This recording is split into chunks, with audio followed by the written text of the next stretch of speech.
में मैं एक क्वेश्चन देकर के छोड़ दिया था और बोला था कि आप इस क्वेश्चन को सॉल्व करना और देखना कि सॉल्व हो रहा है या नहीं हो रहा है।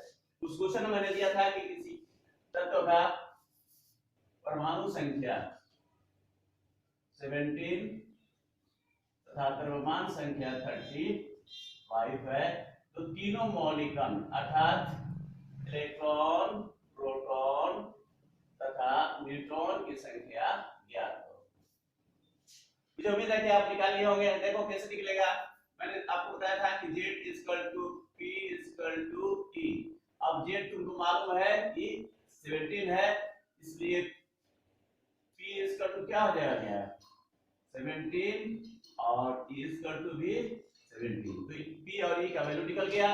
N का निकालना है तो N के बारे में मैंने बताया था कि N A माइनस Z, और इस आधार पर ये दोनों फॉर्मूला आप याद रखोगे, काम का चीज है ये। A का वैल्यू कितना है 35 माइनस 17 और तब N आपका निकल गया 18। तो ये सॉल्व कर लेना। चलो आगे हम लोग देखेंगे, क्योंकि आज इस क्लास से मैं 10 और 11 के विद्यार्थियों के लिए जो बेसिक बात है और केमिस्ट्री का रीढ़ माना जाता है उसको स्टार्ट करने जा रहा हूँ। मींस आपको तीनों फंडामेंटल पार्टिकल्स जो मैंने बताया उसमें दो फंडामेंटल पार्टिकल्स के बारे में मैंने आपको पहले ही बता चुके हैं कि प्रोटॉन और न्यूट्रॉन इसके न्यूक्लियस में उपस्थित होते हैं। अब इलेक्ट्रॉनों का डिस्ट्रीब्यूशन हम करने जा रहे हैं।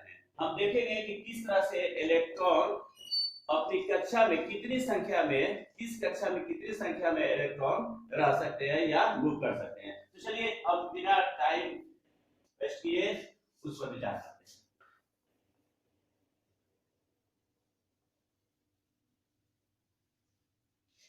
तो आज का मेरा पॉइंट क्या होगा, distribution of electron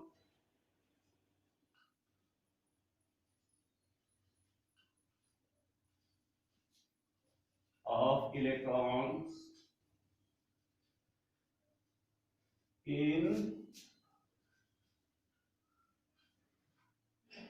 each orbit या सेल। इसे एनर्जी लेवल के नाम से जानते हैं हम लोग। इसी पर हम लोग चर्चा करें, कैसे डिस्ट्रीब्यूट करेंगे इलेक्ट्रॉनों का वितरण, कैसे करेंगे, कहां करना है इलेक्ट्रॉनों का वितरण, कक्षा में करना है, ऑर्बिट या सेल में करना है। एक स्ट्रक्चर हम आपको दे दें ताकि आपके दिमाग में आ जाए।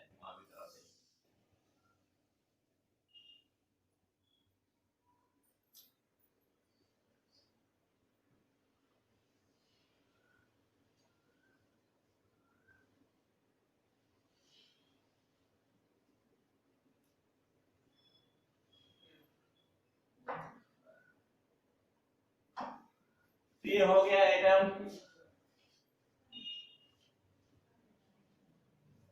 और एटम में मैंने बताया था कक्षा के एल, एम और एन, और ये दो बातें न्यूक्लियस है। अब इन कक्षा में इलेक्ट्रॉन का डिस्ट्रीब्यूशन कैसे करेंगे। इन कक्षा में इलेक्ट्रॉनों के डिस्ट्रीब्यूशन के लिए एक बहुत ही छोटा सा सूत्र हम लोग लागू करते हैं, और वह सूत्र क्या है, तो अधिकतम इलेक्ट्रॉनों को निकालने का सूत्र है। मैक्सिमम इलेक्ट्रॉन कैसे ज्ञात करेंगे, तो प्रत्येक ऑर्बिट में मैक्सिमम इलेक्ट्रॉन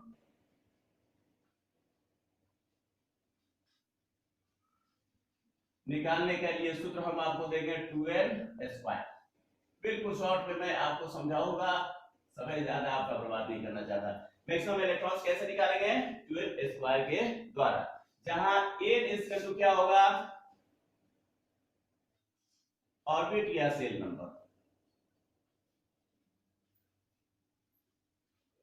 और ये ऑर्बिट नंबर कहां तक होगा, 1 2 3 4।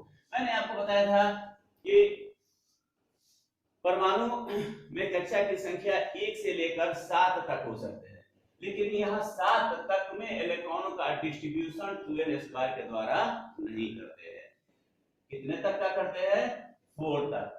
पहली कक्षा, दूसरी कक्षा, तीसरी कक्षा और चौथी कक्षा तक में इलेक्ट्रॉनों का डिस्ट्रीब्यूशन हम लोग 2n² के द्वारा करेंगे। अब देखो मैंने कहा था कि पहली कक्षा कौन सी कक्षा है, के, दूसरी कक्षा ए, तीसरी कक्षा एम, चौथी कक्षा एन। मैं यहाँ कक्षा की संख्या लिख देता हूँ ताकि कंफ्यूजन तुम दूर करते रहो। 2 कक्षा में इलेक्ट्रॉन का डिस्ट्रीब्यूशन मैं आपको दिखा रहा हूं। कक्षा के में जहां n का वैल्यू कितना होगा 1 होगा, तो कक्षा के मतलब n का वैल्यू 1।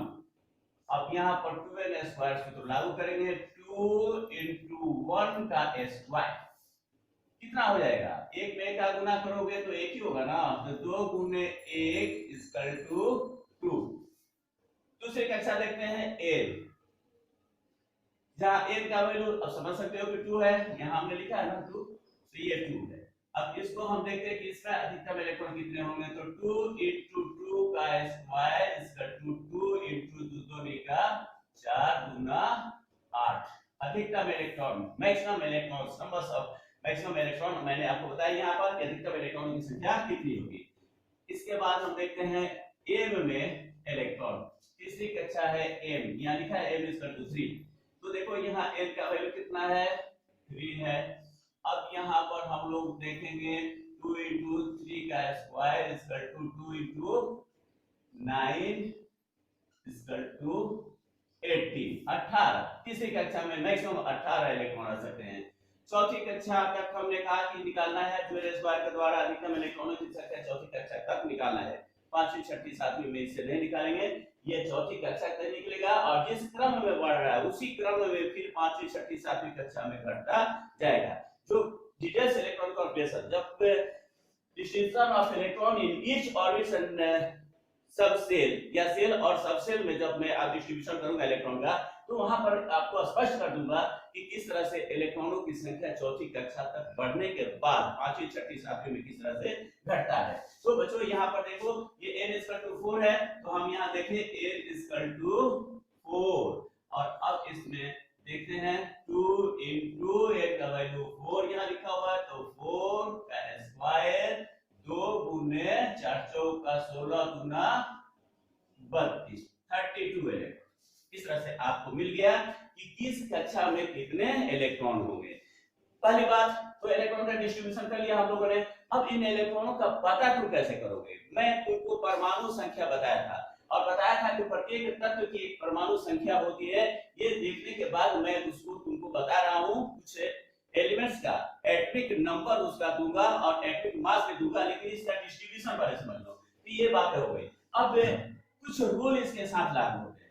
यहाँ तो डिस्ट्रीब्यूशन तुम लोगों ने कर लिया, कक्षा में इलेक्ट्रॉनों का वितरण कर लिया, लेकिन इसके साथ साथ कुछ रूल लागू होता है, कुछ नियम है और उन नियमों पर ध्यान देना बहुत ही जरूरी है। सबसे पहला नियम कि आउटर मोस्ट ऑर्बिट में, outer most orbit outer most orbit वह होता है जो न्यूक्लियस से सबसे दूर स्थित होता है, चाहे उसकी संख्या 4 हो 3 हो 2 हो कुछ भी हो। तो उस आउटर मोस्ट ऑर्बिट में इलेक्ट्रॉनों की मैक्सिमम इलेक्ट्रॉनों की संख्या कितना तक होता है, तो आउटर मोस्ट ऑर्बिट में मैक्सिमम इलेक्ट्रॉन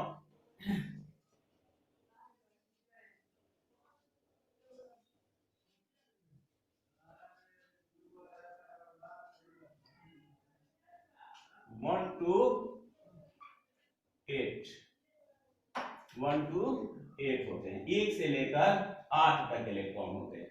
मैक्सिमम इलेक्ट्रॉन किसमें, आउटर मोस्ट ऑर्बिट में। यहां मैं लिख देता हूं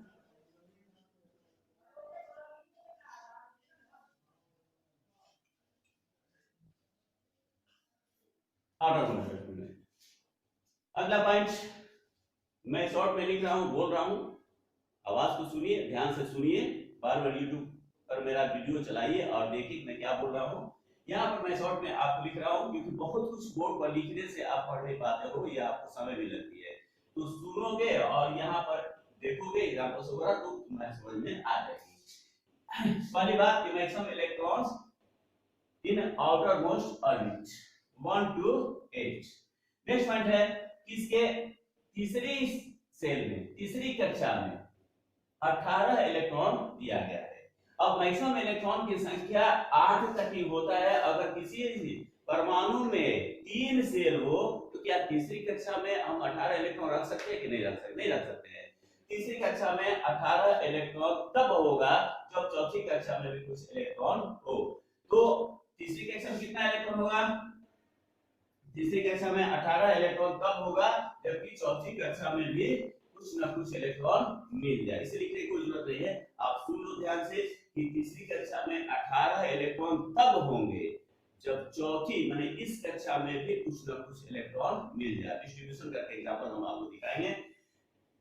अगला पॉइंट ये होगा कि चौथी कक्षा में जहां हमने लिखा है 32 इलेक्ट्रॉन्स, ये 32 इलेक्ट्रॉन्स चौथी कक्षा में कब होगा? चौथी कक्षा में 32 इलेक्ट्रॉन्स तब होंगे जब इसके बाद पांचवी और छठी कक्षा में भी कुछ न कुछ इलेक्ट्रॉन हमको प्राप्त हो जाए। पांचवी और छठी कक्षा में 1 इलेक्ट्रॉन 2 इलेक्ट्रॉन, छठी कक्षा में कुछ इलेक्ट्रॉन मिल जाए तो यहाँ पर हम 32 इलेक्ट्रॉन कर देते हैं। ठीक उसी प्रकार से जैसे तीसरी कक्षा में 18 इलेक्ट्रॉन करने के पहले चौथी कक्षा को एक भी इलेक्ट्रॉन होना चाहिए। तो बच्चों आप समझ गए होंगे, यह इंपॉर्टेंट बात है distribution of electron in each orbit और सेल और एनर्जी लेवल की। अब यहाँ पर कुछ एग्जांपल्स मैं आपको दूंगा और उस एग्जांपल्स के द्वारा इन इलेक्ट्रॉनों का डिस्ट्रीब्यूशन हम लोग करेंगे। तो देखते हैं, कुछ पहले हम एलिमेंट्स का नाम लिखेंगे और एलिमेंट्स का एटॉमिक नंबर लिखेंगे और जितना एटॉमिक नंबर होगा समझ लो उसमें इलेक्ट्रॉनों की संख्या उतनी ही होगी। अब जितने इलेक्ट्रॉन होंगे उसको डिस्ट्रीब्यूट कर देना है। किसमें कर देना है? सेल में, सेल के एल एम एन। तो चलो हम लोग लिखते हैं पहले एग्जांपल।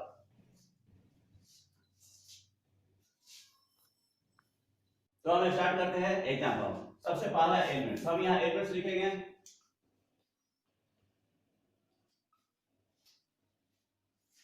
उसका सिंबल लिखेंगे। सिंबल तो आप समझते होंगे, हिंदी में इसको संकेत कहते हैं। और इसके बाद यहाँ पर उसका अभी हम आज एटॉमिक नंबर लिखेंगे, केवल एटॉमिक मास बाद में आपको बताएंगे जब नोट कंसेप्ट पढ़ाएंगे तो, लेकिन पहले यहाँ जानो एटॉमिक नंबर। सिंबल की जहां तक बात है, आप पहले पढ़े होंगे कि सिंबल जो होता है जिसको हिंदी में संकेताक्षर या संकेत के नाम से जानते हैं, वह किसी भी एलिमेंट्स के प्रथम लेटर या प्रथम लेटर के बाद कोई दूसरा इंपॉर्टेंट लेटर, 2 लेटर से मिलकर बना होता है। एक लेटर हो तो प्रथम लेटर, अगर 2 लेटर से बना हो तो प्रथम लेटर कैपिटल लेटर और दूसरा स्मॉल लेटर लिख करके सिंबल हम लोग बनाते हैं। उसका सिंबल हम लिखेंगे, आपको समझ में आ जाएगा। जैसे पहला एलिमेंट हम लिख रहे हैं, हमारा है पहला एलिमेंट हाइड्रोजन। हाइड्रोजन का सिंबल हम लोग क्या देते हैं? H देते हैं और इसका परमाणु संख्या कितना है? 1 है। दूसरा है हीलियम, H इसका हो गया, इसलिए इसका हीलियम का दूसरा लेटर ले लिए E, He2। Lithium, Li3। Beryllium,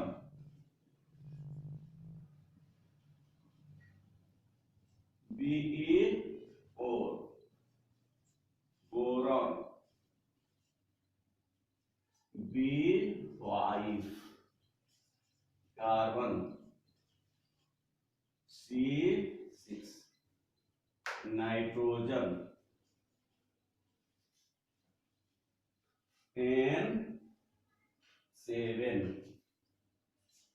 oxygen, O8। Chlorine, F9। Neon, Ne10। नाइट्रियम, जिसको सोडियम भी कहते हो,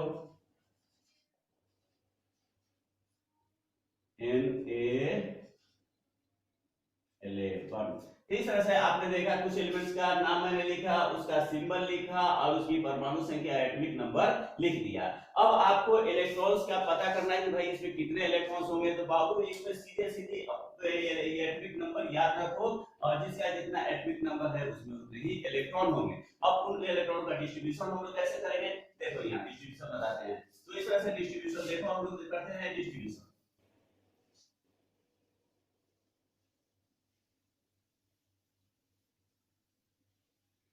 सबसे पहला एलिमेंट अगर हम हाइड्रोजन की बात करें जिसका संकेत एक परमाणु संख्या 1 है, तो इसका एक इलेक्ट्रॉन कहां जाएगा?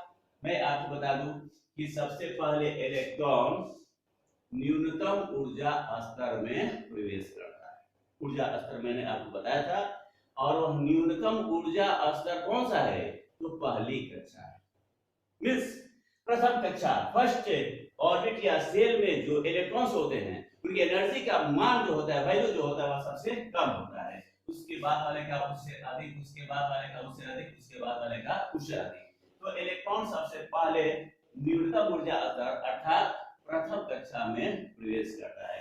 तो इसका क्या होगा, तो इसका विन्यास होगा, डिस्ट्रीब्यूशन होगा, के बराबर लिखेंगे 1। और इसको अगर फिगर से ड्रॉ करना चाहते हो तो यहाँ पर मैं तुमको फिगर से दिखा दूं। देखो यहाँ पर हो गया। दूसरा है हीलियम 2, यहाँ पर K = 2। अभी अभी आपने देखा कि कक्षा K में अधिकतम इलेक्ट्रॉन की संख्या 2 तक हो सकती है, तो 2 के बाद तीसरा इलेक्ट्रॉन इसमें हम नहीं डालेंगे, 2 तक तो डालेंगे ही। और फिर इसका भी फिगर से दिखाओगे तो कैसे होगा, देखो यहाँ पर इसका 2 इलेक्ट्रॉन हमने डाल दिया, ये इलेक्ट्रॉन का सिंबल। तीसरा है लिथियम, के में कितने इलेक्ट्रॉन हो गए हैं, 2। तीन तो रख नहीं सकते अब इसमें, तो तीसरा इलेक्ट्रॉन कहां जाएगा, तेल में चला जाएगा, 1 इलेक्ट्रॉन। और इस तरह से अब इसका जो बनाएंगे, तो पहली कक्षा हमने बनाया, इसको 2 इलेक्ट्रॉन दिया, तीसरे इलेक्ट्रॉन के लिए क्या करना होगा, दूसरी कक्षा और तीसरा होगा। मींस दूसरी कक्षा शुरू हो गई तुम्हारा एल, और एल में अब 1 इलेक्ट्रॉन हमने दे दिया। चौथा बेरिलियम 4। आप अगर निरंतर क्लास देखते हो तो तुमको सिंपल भी हम 1 से लेकर 30 तक, 40, 50, धीरे धीरे काफी अधिक एलिमेंट्स का सिंबल भी याद करा देंगे। जो विद्यार्थियों की हमेशा शिकायत रहती है या उनके मस्तिष्क में यह बात नहीं बैठ पाती है कि सिंबल कैसे याद करें। देखो, सिंबल याद करने का सबसे बेस्ट तरीका यही है कि तुम टीचर के लेक्चर को सुनो, और बार बार अगर बोर्ड पर तुमको उस एलिमेंट्स का सिंबल ला रहे हैं, एटॉमिक नंबर ला रहे हैं, उसको बार बार जब देखोगे तो खुद ब खुद तुम्हारे दिमाग में सिंबल बैठ जाएंगे, परमाणु संख्या याद हो जाएगा, और तब डिस्ट्रीब्यूशन आराम से तुम ऑर्बिट में कर लोगे। तो इस तरह से बेरिलियम का 4 भी होता है, बेरिलियम का मैंने लिखा है कि कितना होगा, 2, और एल में अब इलेक्ट्रॉन बढ़ता जाएगा, कहां तक बढ़ेगा, तो हमने बताया था कि एल में 1 से लेकर 8 तक इलेक्ट्रॉन होते हैं, तो 8 तक बढ़ेगा। लेकिन अभी इलेक्ट्रॉन हमारे पास तो 4 ही है ना, तो 4 इलेक्ट्रॉन को हम डिस्ट्रीब्यूट कर दिए। फिगर में दिखा दे फिर इसको हम, तो फिगर में कैसे दिखाएंगे, पहली कक्षा के हुआ, दूसरी कक्षा हो गया एल, पहली कक्षा में 2 इलेक्ट्रॉन और दूसरी कक्षा में 2 इलेक्ट्रॉन। इस तरह से तुम डिस्ट्रीब्यूट करते जाओगे। बोरॉन का डिस्ट्रीब्यूशन कर लेते हैं 5, और इसमें क्या करेंगे, K = 2, L = 3 हो जाएगा। फिगर में फिर तुम दिखा लोगे ऐसे ही करके, यहाँ पर 2 है तो 3 हो जाएगा। कार्बन 6 का डिस्ट्रीब्यूशन कैसे करेंगे, तो K = 2, L = 4 हो जाएगा। कार्बन के बाद क्या है, नाइट्रोजन 7 है, और नाइट्रोजन 7 का डिस्ट्रीब्यूशन करोगे तो K = 2, L = 5 2 7 हो गया ना। ऑक्सीजन का करोगे 8, प्रॉन संख्या होता है, तो इसका डिस्ट्रीब्यूशन K = 2 और L = 6। इस तरह से तुम डिस्ट्रीब्यूशन समझ गए होंगे कि डिस्ट्रीब्यूशन कैसे करेंगे। सोडियम तक हम डिस्ट्रीब्यूशन करके आपको छोड़ देंगे, आगे हम आपको दे देंगे 20 तक का सिंबल। 20 तक का सिंबल में आप सिंबल और परमाणु संख्या याद कर सकते हो। तो चलो देखते हैं अगला एग्जाम्पल।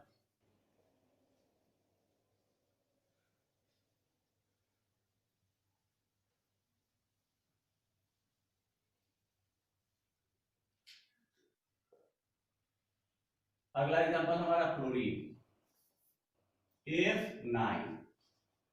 बांटोगे इसके इलेक्ट्रॉन को, K में ही बांट, पहला इलेक्ट्रॉन तो K में ही जाएगा, तो 2 इलेक्ट्रॉन इसको दिया, अधिकतम इलेक्ट्रॉन जो K में 2 होता है, 1 to 2 तो 2 दे दिया, और बचा कितना, 7 इलेक्ट्रॉन बचा, तो 7 इसको दे दिए। अगला है नियॉन Ne10, और Ne10 में K = 2 और L = कितने हो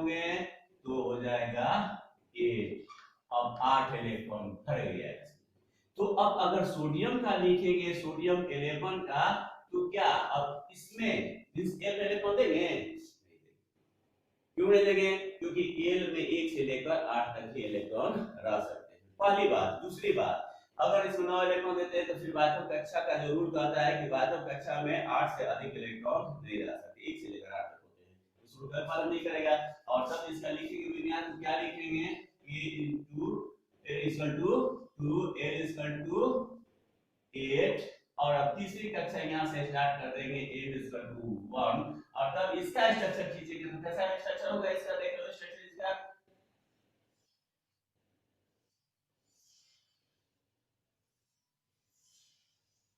अब बोलो इसमें कितना इलेक्ट्रॉन? 2 इलेक्ट्रॉन। ये कक्षा क्या है ना भाई, तो दिया या एल है, एल पे कितना इलेक्ट्रॉन?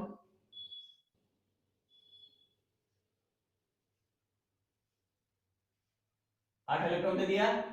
एम कितना इलेक्ट्रॉन? 1 इलेक्ट्रॉन। हो गया। तो इस तरह से तुम इलेक्ट्रॉनों का डिस्ट्रीब्यूशन कर लोगे। आगे हम तुमको कुछ सिंबल दे करके छोड़ देते हैं, अगला सिंबल से तुम बना लोगे। जैसे हम यहाँ पर सिंबल लिख देते हैं, कुछ एलिमेंट्स का नाम लिख देते हैं, और आगे तुम बनाकर और अगले दिन बैठोगे, अगला एपिसोड देखोगे तो उसमें मिला लेना कि तुम सही बना रहे हो या गलत बना रहे हो। तो चलो अगला लिख देते हैं।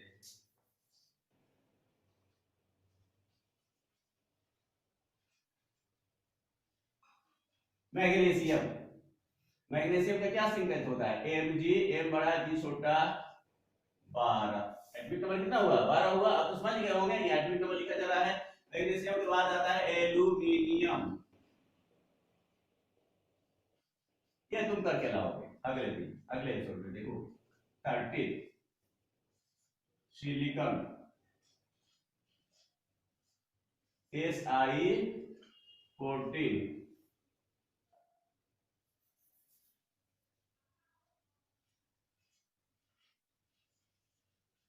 फास्फोरस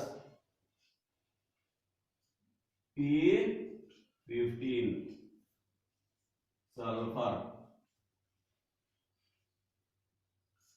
एस, गंधा किसको हिंदी में बोलते हैं? क्लोरीन Cl17, आर्गन ए या Ar दे रहा है आजकल संकेत इसका 18, कैलियम जिसको पोटासियम के नाम से जानते हो,